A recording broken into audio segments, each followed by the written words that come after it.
Aku Bukan Untukmu, chapter 44, belum siap kehilangan.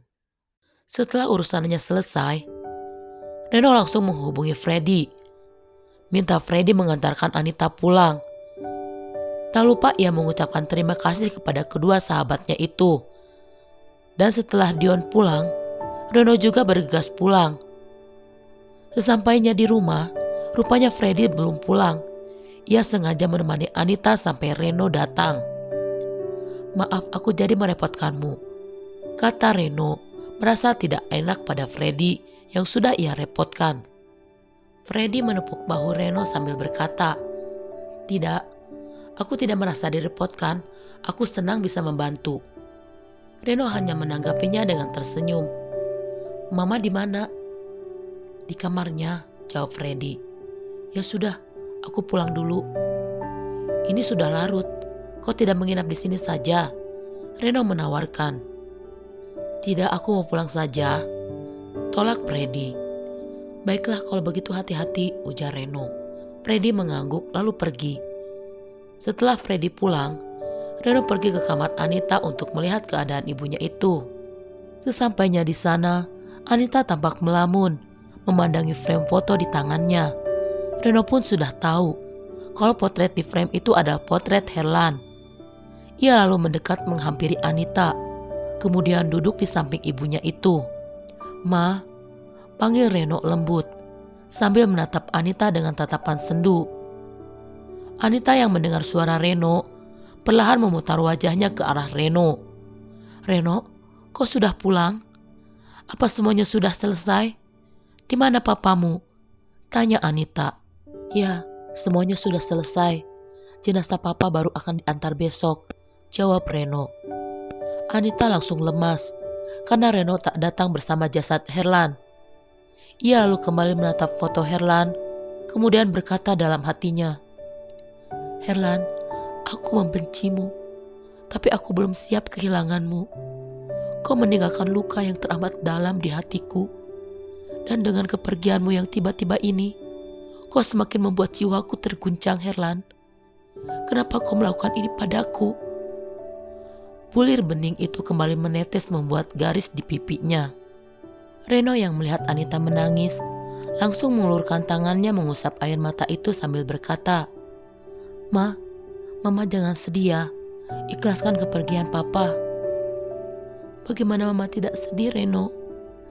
Dia telah meninggalkan luka yang dalam di hati Mama. Tapi lihatlah, sekarang dia malah pergi untuk selamanya. Bukannya menyembuhkan luka, malah membuat jiwa Mama semakin terguncang." Lirih Anita sambil tubuhnya bergetar. Reno mengerti akan rasa sakit yang Mama rasakan. Tapi semua yang terjadi ini sudah takdir dari Yang Kuasa. Kita hanya bisa ikhlas. Reno berusaha memberikan pengertian pada Anita. "Mama tahu, tapi Mama belum siap menerima kenyataan ini, Reno. Mama belum siap, ini terlalu cepat," balas Anita. Reno tak bisa berkata apa-apa lagi. Ia hanya bisa memeluk ibunya itu. "Lihatlah papa, kau lagi-lagi membuat Mama menangis," batin Reno. Pagi harinya, Sena kembali melakukan aktivitasnya seperti biasa. Sebelum ia memulai melanjutkan pekerjaannya, Sena terlebih dulu mengecek postingannya, berharap ada yang berkomentar meskipun ia tak mendapatkan notifikasi di ponselnya. Selalu Sena berpikir, mungkin notifikasinya error, sehingga ia tidak pernah mendapatkan notifikasi dari postingannya itu. Dan lagi-lagi Sena harus kecewa, karena memang tak ada yang berkomentar di postingannya itu. Barang yang ia tawarkan belum juga terjual, sedangkan ia sudah berulang kali dihubungi oleh pihak dealer. "Tuhan, beri aku jalan keluar untuk semua masalah ini," batin Sena. Ia lalu mengirim pesan pada Rani, menanyakan perihal barangnya yang katanya ditawarkan Rani pada teman-temannya tempo hari. "Ran, bagaimana? Apa ada temanmu yang berminat dengan barang-barangku?" Setelah mengirimkan pesan singkat itu, Sena mulai menyalakan laptopnya melanjutkan pekerjaannya yang tertunda kemarin, karena seharian pergi bersama Dion. Sambil sesekali ia melirik ponselnya, menunggu balasan dari temannya itu. 30 menit kemudian, Sena mendapat balasan dari Rani. "Maaf, belum ada yang minat, Sen. Nanti aku coba tawarkan lagi ke yang lain ya." Sena menghela napasnya lemas. Ia lalu membalas pesan dari Rani. "Iya Ran, tidak apa-apa. Sudah pusing memikirkan siapa yang akan menemaninya nanti di rumah sakit. Ditambah lagi pusing dengan keuangannya yang sedang memburuk." Saking menumpuknya beban pikiran itu, seakan ingin membuat kepala Sena pecah. Namun ia kembali teringat dengan pesan Bintang, bahwa uang itu bukan untuk dipikirkan, tapi dicari. Tidak perlu memikirkan apa yang seharusnya bisa diatasi, karena itu hanya akan menambah beban, bukan meringankan beban. Mengingat kalimat itu, Sena mencoba mengembalikan semangatnya. "Semangat kejar target, Sena, supaya pekerjaanmu cepat selesai. Lupakan dulu semua masalah yang ada, fokus saja dengan pekerjaan." Sena bermonolog. Sena menarik napasnya dalam-dalam, lalu menghembuskannya perlahan untuk menetralkan pikirannya yang berisik dengan semua permasalahannya. Mencoba fokus dengan pekerjaannya. "Bismillah," ucapnya sebelum ia memulai pekerjaannya. Sementara di tempat lain, Reno baru saja dihubungi oleh pihak rumah sakit bahwa mereka akan segera mengantar jenazah Herlan. Reno diminta untuk menjemput ambulans yang akan mengantar jenazah Herlan. Sebelum pergi, Reno berpamitan kepada Anita. "Ma, Reno mau menjemput ambulans dulu." "Iya, hati-hati," balas Anita.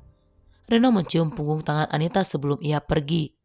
Sementara Anita menyiapkan kursi-kursi untuk para pelayat dibantu oleh Bu Hanum dan tetangganya yang lain. Sebenarnya Anita ingin duduk saja di kamar sambil memandangi foto Herlan. Tapi ia juga tidak enak dengan para tetangganya yang begitu baik menawarkan diri untuk membantunya.